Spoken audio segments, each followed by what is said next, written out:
శ్రీ షిరిడి సాయిబాబా ఆశీస్సులతో జ్యోతిష్యం చెప్పబడను. స్త్రీ పురుష వశీకరణం 100% చేయబడను. కుటుంబ సమస్యలు, భార్యాభర్త సమస్యలు, ప్రేమించుకున్న వారు దూరం అవ్వట, ఆరోగ్యం, విద్య, ఉద్యోగం, ఎటువంటి సమస్యకైనా సరే 100% 100% గ్యారెంటీతో చేయబడను. నమ్మకంతో కాల్ చేయండి. ఫోన్ ద్వారా జ్యోతిష్యం చెప్పబడను. గురూజీ ధర్మరాజు గారి ఫోన్ నెంబర్ 80083666. ఓం సాయిరామ్. సమర్థ సద్గురు సాయినాథ్ మహారాజ్కి జై. సాయిబాబా భక్తులందరూ కూడా నమస్కారం అండి. సాయినాథుని ఆశీస్సులతో అందరూ కూడా సుఖంగా, సంతోషంగా, అష్టైశ్వర్య, ఆరోగ్య, అభివృద్ధితో ఉండాలని మనస్ఫూర్తిగా కోరుకుంటూ ఈరోజు ఈ వీడియోని మొదలు పెడుతున్నాను. ఈరోజు వీడియో ఏంటంటే, తల్లి, నీకు తెలియకుండానే ఒకరి వల్ల నువ్వు చాలా మోసపోయావు. ఈ క్షణమే అతని గురించి తెలుసుకుని దూరం పెట్టు బిడ్డ అని మన బాబాగారు అయితే చాలా అంటే చాలా అద్భుతమైనటువంటి సందేశంతో అయితే మన ముందుకు వచ్చారండి. మరి మన బాబాగారు ఈరోజు మనకి ఎలాంటి సందేశం అందించాలనుకుంటున్నారో ఆయన మాటల ద్వారానే విందాము. ఆయన మాటలు వినే ముందుగా ఈ వీడియో కనుక నచ్చినట్లయితే మరికొంతమంది సాయి భక్తులకు రీచ్ అయ్యేలా షేర్ చేసి లైక్ చేయండి. అలాగే మన ఛానల్ని ఎవరైనా మొదటిసారిగా చూస్తున్నట్లయితే తప్పనిసరిగా సబ్స్క్రైబ్ చేసుకుని మాకు కొంచెం సపోర్ట్ చేయండి. బిడ్డ, నీ కోరిక తలుపు తట్టే సమయం ఆసన్నం కాబోతుంది బిడ్డ. నిజంగా నువ్వు చాలా అదృష్టవంతుడివి. అందుకే ఈరోజు ఈ సాయి మాటల్ని ఆలకించబోతున్నావు. పరిపూర్ణంగా నాపై విశ్వాసంతో నేను చెప్పే మాటలను జాగ్రత్తగా విను. తప్పకుండా నీ మనసుకు కాస్త ఊరట కలుగుతుంది బిడ్డ. నీకు అతి మంచితనం చాలా ఎక్కువయింది. ఆ అతి మంచితనంతో నువ్వు పోగొట్టుకున్నవన్నీ కూడా నీకు తిరిగి ఇవ్వాలని నేను నిర్ణయించుకున్నాను బిడ్డ. కాబట్టి అతి మంచితనంతో నువ్వు చేసినటువంటి కేవలం కొన్ని పనుల ద్వారా ఇప్పటి వరకు నువ్వు అనుభవించిన రోజులన్నీ కూడా రకరకాలైనటువంటి శిక్షలు ఇక చాలు. నువ్వు చేసిన పనికి నువ్వే కాదు, ఇప్పుడు చూడు నీతో పాటు నీ కుటుంబం అంతా కూడా ఎంత బాధపడుతున్నారో బిడ్డ, ఎంత శిక్షను అనుభవిస్తూ ఉంటున్నారో నువ్వే చూస్తున్నావు కదా. సరిగ్గా మీరు అనుకుంటున్నా అంటే అటువంటి గొప్ప గమ్యాన్ని చేరుకునే సమయం అది. ఆ సమయానికి మీ పిల్లల భవిష్యత్తును జాగ్రత్తగా తీర్చిదిద్దే సమయం కూడా ఇదే బిడ్డ. వారికి సరైనటువంటి భవిష్యత్తును కూడా ఇవ్వలేకపోయారు. దాని గురించి నువ్వు ఇంకా ఇంకా ఎక్కువ వేదన అనుభవిస్తూనే ఉన్నావు బిడ్డ. అది నిన్ను, నీ కుటుంబాన్ని ఎంత బాధ కలిగించేలా చేస్తుంది కదూ. మీ కుటుంబం ఎప్పుడు కూడా అదే పనిగా తలుచుకుంటూ ఉంటున్నారు. మేము ఏం తప్పు చేశామో, మాకు ఉన్న దాంట్లో ఎవరైనా ఆపదలో ఉన్నారని తెలిస్తే చాలు వారికి వెంటనే సహాయాన్ని అందిస్తాము. ఇక మేము చేసినటువంటి తప్పులంటూ ఏమీ లేదు బాబా అని ఎవరినైనా కానీ కష్టంలో ఉంటే ఆదుకోవడమే మేము చేసినటువంటి తప్ప బాబా. ఇలా అయితే మంచి వాళ్ళను కూడా మేము నమ్మలేము కదా నువ్వు బాధపడుతున్నావు బిడ్డ. అసలు ఈ సమాజంలో మంచివారు ఎలా ఉన్నారో చెడ్డవాళ్ళు కూడా అలానే ఉన్నారు. మంచివారు ఎవరో చెడ్డవారు ఎవరో తెలుసుకోవడం నిజంగా కష్టం అనిపిస్తుంది. ఎవరికైనా సరే సహాయం చెయ్యాలి అనిపిస్తే వాళ్ళు నిజంగా మన నుంచి సహాయాన్ని కోరుకుంటున్నారా, లేదంటే వారి అవసరం కోసం, అంటే వారి అవసరం అప్పటికప్పుడు తీరిస్తే చాలని మాత్రమే ఆలోచించి సహాయాన్ని పొందుతున్నారా అని అర్థం కావడం లేదు. మేము ఎవరిని కూడా బాధ పెట్టలేదు. ఎవరు అడిగినా వారి పరిస్థితిని చూసి కేవలం జాలిపడి ఏమనకుండా మా దగ్గర ఉన్న దాంట్లో సహాయం అందించామంతే బాబా. అయినా మాకెందుకు ఈ బాధలు? కనీసం మేము చేసిన పుణ్యమైన మా బిడ్డలకు కూడా లభించదా బాబా? మేము ఎన్నో రోజుల నుంచి బాధపడుతున్నాము, మేము చూస్తున్నాము.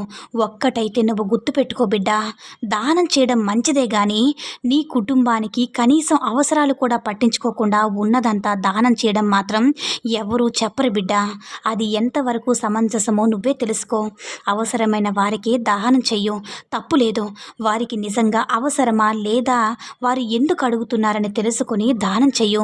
అంతేగాని ఎవరో వచ్చి నీ దగ్గర చెయ్యి చాపి అడిగితే నీ దగ్గర ఉన్నదంతా వారికి ఇస్తే ఎలా చెప్పు బిడ్డ. చూడు, ఇప్పుడు నీ కుటుంబాన్ని ఇబ్బంది పెట్టే పరిస్థితికి నువ్వు తీసుకువచ్చావు. నువ్వు చేసింది మంచి పనే, కానీ అది ఎవరికి చేరాలో వారికి చేరితేనే కదా మంచి పని అవుతుంది. అమాయకత్వంతో, మంచితనంతో అందరినీ నమ్ముతావు. అలాగే నమ్మి సహాయం కూడా చేస్తున్నావని అనుకుంటున్నావు. కానీ నీ దగ్గర సహాయం పొందిన వారు నిన్ను మోసం చేశారు. వారు కేవలం అవకాశవాదులు మాత్రమే బిడ్డ. నువ్వు ఎప్పుడైనా సరే దానం చెయ్యు, నేను కాదనను.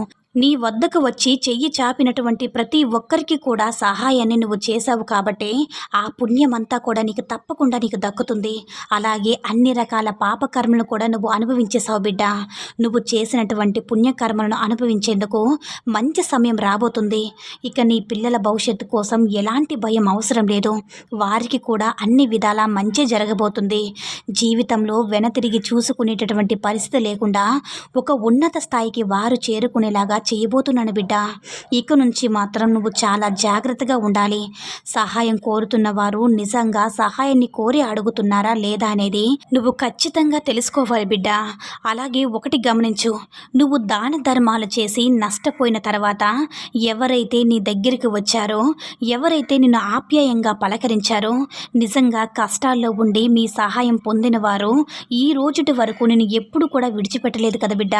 కానీ అవకాశవాదులు మాత్రమే నీ దగ్గర ఉన్నదంతా కూడా తీసుకెళ్ళిపోయి అంతా అయిపోయిన తర్వాత ఇప్పటి వరకు నీ చుట్టూ తిరుగుతూ వారు లాభం పొంది నిన్ను వదిలిపెట్టి ఈ రోజు వరకు నీ క్షేమ క్షమాచారాలు కానీ ఏమీ తెలుసుకోలేని వారు ఎవరు అనేది తప్పకుండా తెలుసుకో. ఇప్పుడు మరలా నీ పరిస్థితులు కాస్త సక్రమంగా ఉండడం మొదలవుతున్నాయి కాబట్టి మరలా ఒక్కొక్కరు తప్పకుండా నీకెదురు వస్తూ ఉంటారు.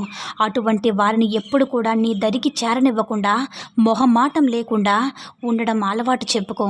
ఏది కూడా అలాంటి వారికి లేదు అని చెప్పడం, మొహమాటం లేకుండా ఉండడం అలవాటు చేసుకో బిడ్డ. అదే చాలా మంచి పని. అతి మంచితనం వల్ల నువ్వు పడినటువంటి అనుభవిస్తున్నటువంటి బాధలన్నీ కూడా ఇక చాలు. ఒకసారి ఏదైనా సరే నువ్వు ఏదైనా ఇవ్వాలి అనుకున్నప్పుడు నువ్వు పడినటువంటి కష్టాలను, నువ్వు ఎదుర్కొన్నటువంటి సమస్యలను ఒక్కసారి జాగ్రత్తగా గుర్తు తెచ్చుకో బిడ్డ. వాటిని గుర్తు చేస్తున్నప్పుడు నీకే తప్పకుండా బోధపడుతుంది. ఇక నీ జీవితంలో ఏనాడు కూడా ఎలాంటి కష్టం రాకుండా నేను చూసుకుంటాను కదా. నీ బిడ్డలు ఉన్నతమైనటువంటి భవిష్యత్తును చూసి నువ్వు, నీ బిడ్డలు ఎంతో సంతోషించేటటువంటి రోజులు రాబోతున్నాయి. అలాగే నీ కోరిక తలుపు తట్టేటటువంటి సమయం కూడా ఆసన్నమైంది బిడ్డ. నువ్వు నిజంగానే అదృష్టవంతుడివి. ఎందుకంటే నీ మనసు బంగారం కాబట్టి ఈరోజు మీ బాబాకి నువ్వంటే ఎంతో ఇష్టం. నువ్వు పోగొట్టుకున్నవన్నీ కూడా తప్పకుండా చేసే పొందుతావు అని నీకు నేను హామీ ఇస్తున్నాను కదా. నువ్వు ఎంతటి అయోమయ పరిస్థితుల్లో ఉన్నా సరే, అలాగే ఏమీ అర్థం కాక నువ్వు, నీ కుటుంబం అంతా కూడా నిరాశలో ఉన్నారు కాబట్టి మీకు తప్పకుండా ధైర్యాన్ని కల్పించాలనే ఉద్దేశంతో ఈ సందేశం మీ వరకు వచ్చేలా చేశాను బిడ్డ. కష్ట సమయాన్ని సమర్థవంతంగా ఎదుర్కొన్నవాడే జీవితంలో తప్పకుండా గెలుపు బాట పడతాడు. నువ్వు అదే చేశావు కాబట్టి నువ్వు నాకు అత్యంత ప్రియభక్తుడు అయ్యావు బిడ్డ. నాపై నీకున్నటువంటి భక్తి, విశ్వాసాలు, నమ్మకం మాత్రమే ఈరోజు నిన్ను దృఢంగా, ధైర్యంగా నిలబడగలిగేలా చేయబోతున్నాయి. నాపై పూర్తి నమ్మకం, భక్తి ఉంచు బిడ్డ. నా ఈ మాటలు శ్రద్ధగా ఉంచినందుకు నీకు ధన్యవాదాలు. సంతోషంగా ఉండేందుకు సిద్ధంగా ఉండు బిడ్డ అని మన బాబాగారు అయితే ఈరోజు మనకి చాలా అంటే చాలా అద్భుతమైనటువంటి సందేశం అయితే మనకు అందించారండి. సాయి మహిమల ద్వారా వచ్చిన ఈ సందేశం మీ అందరికీ కూడా నచ్చిందని అనుకుంటున్నాను. ఈ వీడియో కనుక నచ్చినట్లయితే మరికొంతమంది సాయి భక్తులకు రీచ్ అయ్యేలా షేర్ చేసి లైక్ చేయండి. అలాగే మన ఛానల్ ఎవరైనా మొదటిసారిగా చూస్తున్నట్లయితే తప్పకుండా సబ్స్క్రైబ్ చేసుకుని మాకు కొంచెం సపోర్ట్ చేయండి. సర్వే జనా సుఖినో భవంతు. జై సాయిరామ్.